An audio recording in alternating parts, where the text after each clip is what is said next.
m'appelle Charlotte Morin, j'étais à Massignon de ma 6e à ma terminale, donc de 2015 à 2021.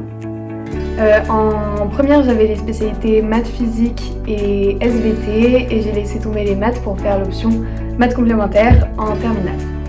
Maintenant, je suis en première année de prépa intégrée en école d'ingénieur. Mon école d'ingénieur s'appelle Subbiotech, c'est une école d'ingénieur en biotechnologie.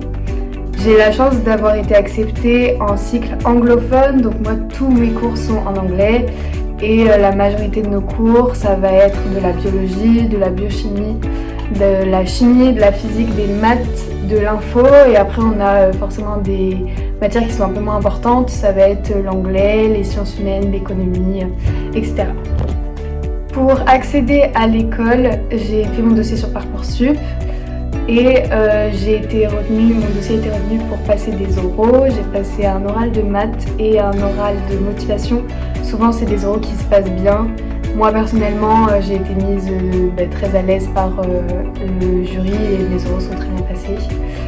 J'avais fait la demande pour le campus de Villejuif qui est au sud de Paris, mais aussi le campus de Lyon.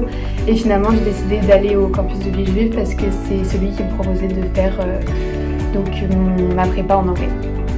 J'étais très intéressée par cette école parce que moi ce qui me plaisait c'était la SVT surtout et j'aimerais beaucoup faire de la recherche plus tard, peut-être dans le médical ou en tout cas en biologie. Donc pour moi c'était une très bonne idée de faire cette école, surtout que au bout de 5 ans on sort avec un diplôme d'ingénieur et puis possiblement on peut continuer sur une thèse, donc 3 ans en plus pour finir avec un bac plus 8. Ça c'est pas obligatoire mais moi c'est ce qui m'intéressait.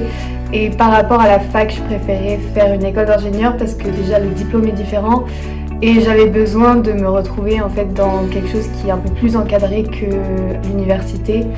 Là par exemple moi je suis dans une classe où on est 35 et donc les professeurs sont très derrière notre dos et ils font attention à ce qu'on travaille correctement et tout ça, chose que l'on n'a pas à l'université et je me sentais pas à l'aise de devoir me forcer toute seule à travailler, j'étais pas sûre que j'allais y arriver.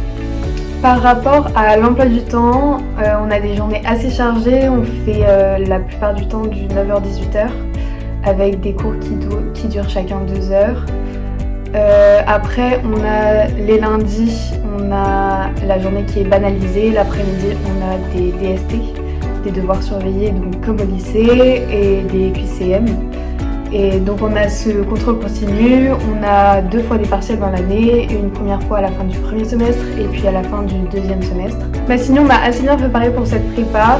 Avec le Covid, on a eu la chance d'avoir des professeurs qui nous faisaient des cours en visio et qui ne nous ont pas abandonnés. Donc même si on a un peu moins travaillé, c'est sûr qu'on a quand même réussi à garder un rythme. Fait que là en prépa au début ça a été compliqué mais on retrouve facilement un vrai rythme de travail qui forcément est très différent de celui du lycée parce qu'on travaille beaucoup plus mais qui reste quelque chose qu'on connaît à peu près déjà. Si je pouvais vous donner un conseil, travaillez bien en terminale parce que tout ce que vous savez maintenant ce sera en moins à revoir l'année d'après parce que par exemple tout mon premier semestre en physique ça a été que des choses qu'on avait déjà vues, soit on est allé un peu plus loin, soit on est vraiment resté sur des bases de lycée. Donc vraiment, ne négligez pas les cours. Et puis après, quelque chose qu'on ne nous dit pas forcément à l'école, mais auquel il faut penser aussi, c'est que vous allez sûrement vivre tout seul ou vivre en colocation. Donc vous n'aurez pas forcément vos parents à côté et ça c'est quelque chose qui pour plusieurs en fait on discute entre nous et c'est quelque chose qui est assez dur.